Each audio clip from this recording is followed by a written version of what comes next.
Controverse numéro 3. Dans le traité des principes, chapitre 5, alinéa 17, chaque controverse qui est en vue du ciel, le Shem Shamaim, continue à subsister.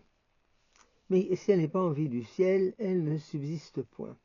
Subsister, ça veut dire qu'il y a un résultat positif de cette controverse, des choses se clarifient, se vérifient, se synthétisent, etc.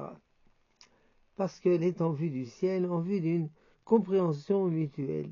Mais si elle n'est pas en vue du ciel, il n'en restera rien, sauf la situation conflictuelle pénible. Exemple, d'une controverse en vue du ciel, il est les Chamaï. En effet, ils étaient des amis, ils étudiaient ensemble, ils se mariaient, ils se prêtaient des ustensiles. Mais une controverse qui n'est pas en vue du ciel, c'est celle de Korach et son assemblée qui cherchaient non pas la vérité, mais cherchaient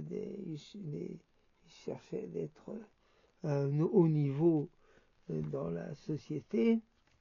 Et cette controverse existait non seulement entre Moshe Rabbeinu et Korach, mais entre l'assemblée de Korach entre eux-mêmes. Shalom.